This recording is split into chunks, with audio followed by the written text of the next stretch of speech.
নমস্কার, হরিহর চ্যানেলে সবাইকে স্বাগত।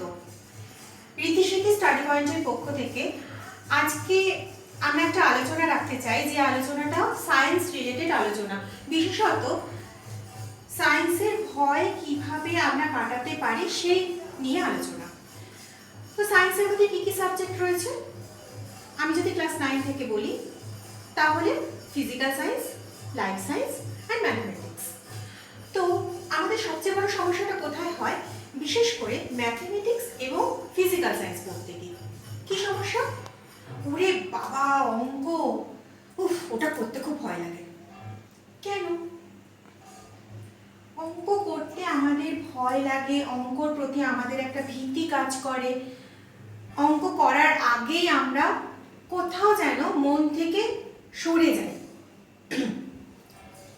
এই জায়গাটাতে আমাদের নিজেদের প্রথমে রেগুলেট করা দরকার।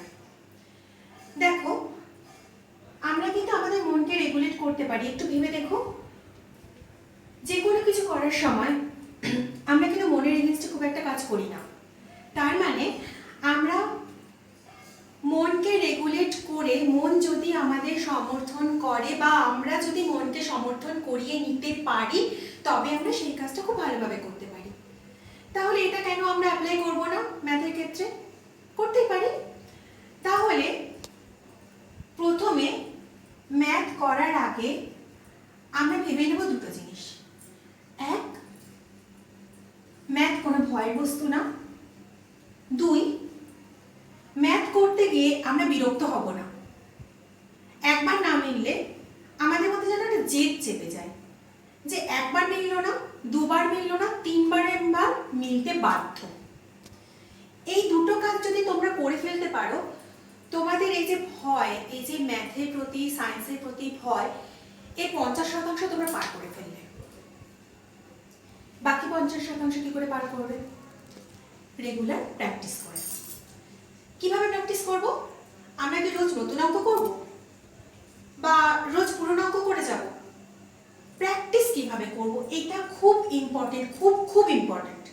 দেখো, প্রত্যেকটা অনুশীলনীতে গড়ে 15 থেকে, কোনো অনুশীলনীতে 15টা থাকে, কোনো অনুশীলনীতে 20, 21, 22, তো আমি বলি ম্যাক্সিমাম 15 থেকে 25, এমসিকিউ এসিকিউ বাদ দিয়ে বলছি। তো এরকম অঙ্ক আমাদের মোটামুটি ভ্যারি করে। তাহলে আমরা কিভাবে প্র্যাকটিস করব? দুরকম ভাবে করতে পারি। একটা হচ্ছে, সপ্তাহে 7 দিনের মধ্যে আমি ভাগ করে নিলাম যে সপ্তাহে 3 দিন আমি নতুন অঙ্ক করব, বাকি দিনগুলো আমি পুরনো অঙ্ক করব। পুরনো অঙ্ক মানে সেটা নতুন অঙ্কটাও পুরনো হতে পারে, মানে যেটা আমি কালকে করেছি সেটা আমি আজকে রিভিশন করলাম, এটা হতে পারে। আরেকটা কি হতে পারে, রোজই আমি যদি রোজ 5টা অঙ্ক করব, মিনিমাম আমি ধরলাম 5টা অঙ্ক করব, তার মধ্যে আমি 2টো নতুন অঙ্ক করলাম, বাকি 3টে আমি পুরনো অঙ্ক করলাম। যার যেটা তোমাদের সুবিধা হয় তোমরা সেভাবেই প্র্যাকটিস করতে পারো। মেন কথা হচ্ছে আমাদের প্র্যাকটিস করতে হবে। নতুন অঙ্কর সঙ্গে আমাদের পুরনো অঙ্কগুলো রেগুলার বেসিসে প্র্যাকটিস করতে হবে। তাতে কি হবে, দেখবে একটা জিনিস আমাদের খুব হয়, আমরা একটা চ্যাপ্টার করে ফেলেছি, চ্যাপ্টারটার এক্সাম দিয়ে ফেলেছি, তারপরে বেশ কিছুদিন অনভ্যাসের জন্য আমরা ওই চ্যাপ্টারটা ভুলে যাই। এই জায়গাটা আমাদের প্রথম আটকাতে হয়।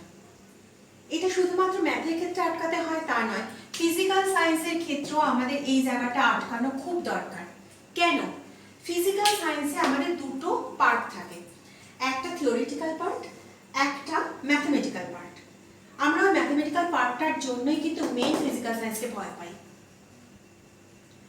তাহলে আমরা যদি ওখানেও একইভাবে করতে পারি, যে ম্যাথগুলোকে, ওখানে এমন কিছু খুব বেশি ম্যাথ থাকে না, ওখানে কিছু সূত্র থাকে, কিছু বেসিক জায়গা থেকে কোশ্চেন থাকে, তো সেগুলো যদি আমরা রেগুলার বেসিসে প্র্যাকটিস করতে পারি, তাহলে ফিজিক্যাল সায়েন্সে সলভ হওয়া সম্ভব।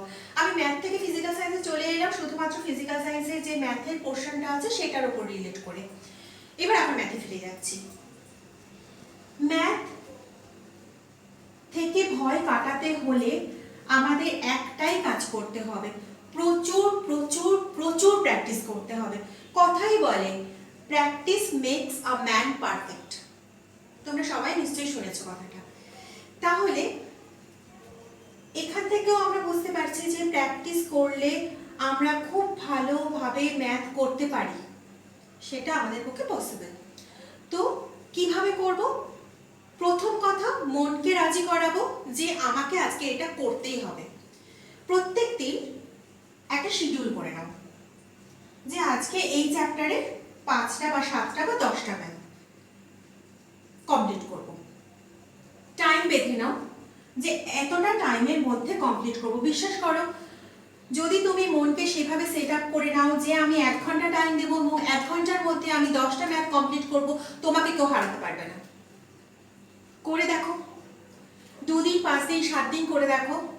এমনকি আমি এটাও বলতে পারি, যদি সেইভাবে মনের জোর নিয়ে করো, তাহলে ওই 1 ঘন্টার মধ্যে যদি তুমি আজকে 7টা ম্যাথ করো, আগামী দিনে মানে আগামী কালই তুমি 7টার জায়গায় অন্তত পক্ষে 8টা ম্যাথ করতে পারবে ওই সেম সময়। এটাই হচ্ছে মনের জোর, যে জায়গাটা বলছি বারবার এনে তারপরে অঙ্ক করা শুরু করো।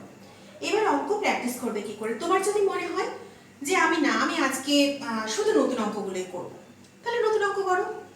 সেক্ষেত্রে তোমার টাইম একটু বেশি লাগবে, অঙ্ক যে কটা অঙ্ক করবে সেই সংখ্যাটা হয়তো একটু কম হবে, তার কারণ তুমি একদম নতুনটা করছো। নতুনটা করতে গেলে পরে আমাকে তার সঙ্গে অ্যাডাপ্ট হতে হয়, তো সেই অ্যাডাপ্টেশনের টাইমটা আমাকে দিতেই হবে। যদি পুরনো অঙ্ক করবে তাহলে দেখবে টাইমটা অনেক কম লাগবে একটা অঙ্ক করার ক্ষেত্রে। তো এইভাবে প্র্যাকটিস করার চেষ্টা করো। আর ম্যাথের মধ্যে আমাদের মোটামুটি 3টে ভাগ তো আমরা পেয়েই যাই। একটা হচ্ছে পাটিগণিত, অ্যারিথমেটিক পোর্শন, একটা অ্যালজেব্রা পোর্শন, একটা জিওমেট্রি পোর্শন। জিওমেট্রি পোর্শন নিয়ে আমি বিশেষ কিছু বলার নেই, কারণ ওখানে আমাদের বুঝে নিয়ে উপপাদ্য সম্পাদ্যগুলি তৈরি করতে হয়, তো ওগুলো প্র্যাকটিস করলে পরে হয়ে যায়। মেন আমাদের সমস্যা হয় কোথায়? অ্যালজেব্রা পার্টে। অ্যালজেব্রা পার্টে কোথায় সমস্যা হয়? Sign related problem. প্লাসের জায়গায় মাইনাস বসিয়ে দিলাম, মাইনাসের জায়গায় প্লাস বসিয়ে দিলাম, ব্যাস অঙ্কটা লাস্ট পর্যন্ত মিললো না, আমারও মাথা খারাপ হয়ে গেল, অঙ্ক বন্ধ করে রেখে দিলাম। এই জায়গাটাই গন্ডগোল। যখন আমাদের অ্যালজেব্রা পোর্শনের জন্য আমি তোমাদের একটা কথা বলতে চাই, তোমরা যখন অঙ্কটা করছো, করতে গিয়ে কিছুটা করলে, করার পর দেখছো যে অঙ্কটা লাস্টের দিকে মিলছে না, ওইটার মধ্যেই কোথায় প্রবলেম সেটাকে না খুঁজতে গিয়ে ওইটা আবার নতুন করে করো এবং পুরোপুরি মাইন্ড সেট আপ করে করো যে আমি আর কোনো ভুল করব না। তাহলে দেখবে অ্যালজেব্রার অঙ্কের এই যে প্লাস মাইনাস রিলেটেড যে প্রবলেমগুলো হয় বা সূত্র বসানো সংক্রান্ত যে প্রবলেমগুলো হয়, সেগুলো কিন্তু অনেকাংশে সলভ হওয়া পসিবল। এই অবধি গেল মোটামুটি ম্যাথ কিভাবে প্র্যাকটিস করলে পরে তোমাদের ম্যাথকে অন্তত তোমরা নিজেদের বন্ধু বানাতে পারবে সেই জায়গা নিয়ে। নেক্সট আসছে ফিজিক্যাল সায়েন্স। ফিজিক্যাল সায়েন্স কি করবে? ওখানে যে কটা ম্যাথ আছে ওখানের জন্য তোমাদের রেগুলার বেসিসে 5টা 10টা ম্যাথ সলভ করতে হবে এরকম ব্যাপার নেই, কিন্তু হ্যাঁ, 1টা 2টো ম্যাথ সলভ করার চেষ্টা করব। বারবার করে সূত্র সংক্রান্ত জায়গাগুলো, ব্যাখ্যা সংক্রান্ত জায়গাগুলো বারবার করে পড়ব। সূত্রতে, ফিজিক্যাল সায়েন্সের সূত্রতে একটা ওয়ার্ড এদিক ওদিক হলে আমাদের নম্বর কাটা যায়, তো সেই জায়গাটা মেনটেন করার চেষ্টা করব। সেখানেও একই ব্যাপার, প্র্যাকটিস প্র্যাকটিস অ্যান্ড প্র্যাকটিস, বারবার করে লিখে লিখে করো। এরপরে আসি লাইফ সায়েন্স। দেখো, লাইফ সায়েন্স এমন একটা জায়গা যেটাকে একটু মেথডিক্যাল ওয়েতে যদি পড়া হয় তাহলে পরে লাইফ সায়েন্সে লেটার মার্কস অ্যাচিভ করা খুব একটা কঠিন ব্যাপার নয়। লাইফ সায়েন্সে চট করে লেটার মার্কস অ্যাচিভ করা যায় যদি ওটাকে ঠিকভাবে একটা মেথডিক্যাল ওয়েতে পড়া হয়। কিভাবে পড়ব? জিনিসটাকে বুঝে নেব, নিজের মতন করে সাজানোর চেষ্টা করব, যে জায়গাগুলো ডায়াগ্রাম সাপোর্ট করে সেই জায়গাগুলোতে ডায়াগ্রাম দেওয়ার চেষ্টা করব, ফ্লো চার্ট ওরিয়েন্টেড ভাবে লিখে আনসারকে সাজিয়ে নিজের আনসারটাকে অ্যাট্রাকটিভ করে তোলার চেষ্টা করব। এই কয়েকটা প্রসেস যদি ইউজ করা হয় তাহলে লাইফ সায়েন্সের ক্ষেত্রে ভালো নম্বর আনা পসিবল। তাহলে অনেক প্র্যাকটিস করো। প্র্যাকটিস করার আগে নিজের মাইন্ডকে সেট আপ করে নাও যে আমি আজকে এইগুলো প্র্যাকটিস করব। তাহলে লাইফ সায়েন্স নয়, শুধু ফিজিক্যাল সায়েন্স, ম্যাথ, এগুলো প্রত্যেকটাতে 80% শুধু নয়, 80%-এর অনেক বেশি, 90%, 95% এই মার্কসগুলো অ্যাচিভ করা পসিবল। ঠিক আছে, তো তিনটে সাবজেক্ট না, মানে আমি বলতে চাইছি সব সাবজেক্টগুলো, কিন্তু তার মধ্যে যেহেতু আমরা এই সায়েন্স গ্রুপে প্রচণ্ডভাবে ভয় পাই, তো সেই জন্য আমি আর আজকে যেহেতু শুধু সায়েন্স গ্রুপ নিয়েই কথা বলছি, সেই জন্য আমি সায়েন্স গ্রুপের সাবজেক্টগুলোর কথা বললাম, যে এই সাবজেক্টগুলোকে ভয় না পেয়ে নিজের মনকে কন্ট্রোল করে প্রত্যেক দিন রেগুলার বেসিসে একটা টাইম লিমিট বেঁধে নিয়ে নিজেদের মতন করে প্র্যাকটিস করো। যদি কোনো রকম অসুবিধা হয় তাহলে কমেন্ট সেকশনে জানিও, আমরা তোমাদের পাশে আছি এবং থাকার চেষ্টা করব।